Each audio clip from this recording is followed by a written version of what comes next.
To understand the gospel of Jesus Christ, the good news of Jesus Christ, it's necessary to go back and look at what the bad news is first.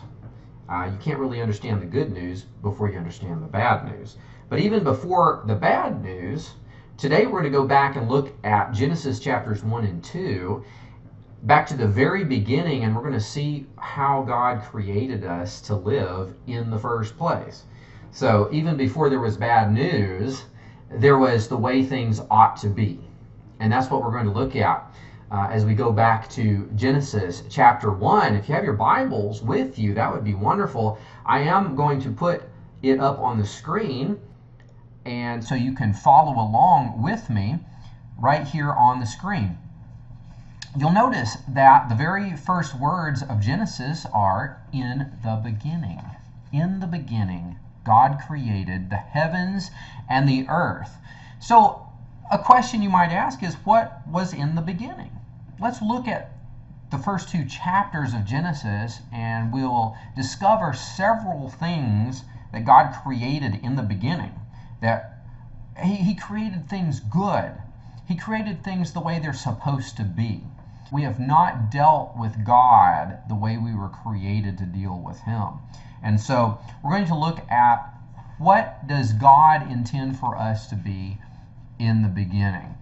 And I think that it will help us understand the gospel message, because the gospel is the good news of reconciliation, of bringing us back to God, of bringing us back into His grace and healing.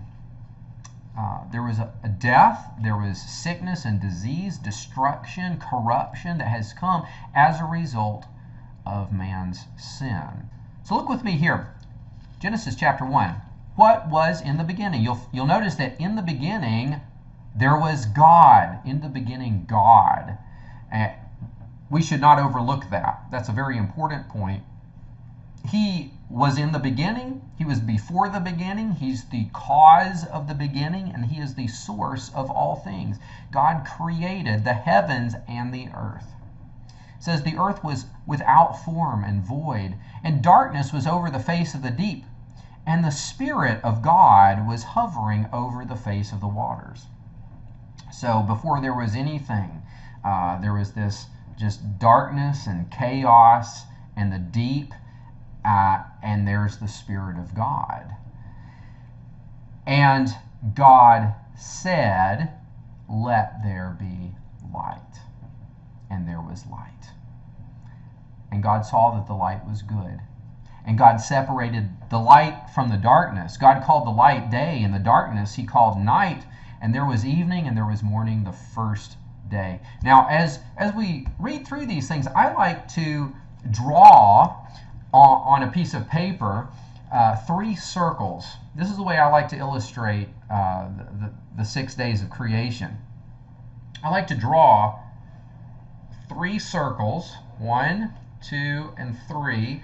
I like to divide them in half, and I like to do day 1, day 2, day 3, like this, and then day 4, day 5, and day 6, like so.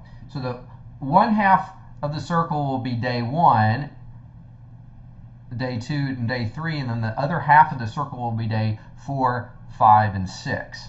And you'll see why I do this in just a minute. It's a way of memorizing the 6 days of creation, but also I think that it exposes something about our God as well. So on day 1, what did we have? We had God created light. Now, does it say that He created the sun, the moon, the stars? No, we haven't gotten there yet. But He created light. How can you have light without a source, right? Well, perhaps we should just understand that God is that source. It's significant. Let there be light. God turned on the lights, and the evening and the morning were there, and there was the first day. And God said in verse 6, "Let there be an expanse in the midst of the waters, and let it separate the waters from the waters. And God made the expanse and separated the waters that were under the expanse from the waters that were above the expanse, and it was so. And God called the expanse heaven. There's evening and morning, the second day. So what you have on day 2 is you have waters above, which I draw a cloud, versus waters beneath. So you have an ocean down here, and you have clouds in the sky. So some versions say there was a firmament, which was a separation of waters above from waters beneath. All right. So then God said, "Let the waters under the heavens be gathered together into one place, and let the dry land appear." And it was so. God called the dry land earth, and the waters that were gathered together he called seas. And God saw that it was good. So in verse 11, let the earth sprout vegetation, plants yielding seed, and fruit trees bearing fruit, in which is their seed, each according to its kind. Each according to its kind, that's significant, on the earth. And it was so, and the earth brought forth vegetation, plants yielding seed according to their own kinds, and trees bearing fruit, in which is their seed, each according to its kind. And God saw that it was good, and there was evening, and there was morning, the third day. So, on the third day, God created land separated from the waters. And on that land, he created plants and vegetation. So now we have, there's my picture of a nice little island with a palm tree on it. But he separates land from the waters the third day. Now we've got the 3 first halves filled in. Now we're going to work on filling in the last ones. Verse 14, God said, "Let there be lights in the expanse of the heavens to separate the day from the night, and let them be for signs and for seasons and for days and for years, and let there be lights in the expanse of the heavens to give light upon the earth." And it was so. And God made the 2 great lights, the greater light to rule the day, the lesser light to rule the night, and the stars. God set them in the expanse of the heavens to give light on the earth, to rule over the day and over the night, to separate the light from the darkness. God saw that it was good. And there was evening and there was morning, the 4th day. So on the 4th day, what do we have? We have the sun, we have the moon, and we have stars in the sky. Sun, moon, and stars, the heavenly bodies that give light. Notice, does that go along with day 1? Day 1 and day 4, they do sort of parallel, don't they? God created light on day 1. He created the sun, moon, and stars on day 4. It's an easy way to remember those 2 days. They go together. Verse 20, God said, "Let the waters swarm with swarms of living creatures, and let birds fly above the earth across the expanse of the heavens." So God created the great sea creatures, every living creature that moves, with which the waters swarm according to their kinds. That's again, remember, he created plants that way. And now animals are being created according to their kinds, and every winged bird according to its kind. And God saw that it was good. And God blessed them, saying, "Be fruitful and multiply, and fill the waters in the seas, and let birds multiply on the earth." And there was evening and there was morning, the 5th day. So on day 5, what do you have? You have birds in the sky, and then you have fish in the sea. I wish I was a better artist. But notice, does that not coincide with day 2, in which God had created the expanse, dividing the waters in the sky versus the waters below, right? And then now he's putting birds in the air, and he's putting fish in the sea. Very interesting. All right, verse 24. And God said, "Let the earth bring forth living creatures according to their kinds." There you have it again, according to their kinds. "Livestock and creeping things and beasts of the earth according to their kinds." And it was so. And God made the beasts of the earth according to their kinds, and the livestock according to their kinds, and everything that creeps on the ground according to its kind. And God saw that it was good. It's almost like God was trying to really make a point there with all the kinds right there, you know.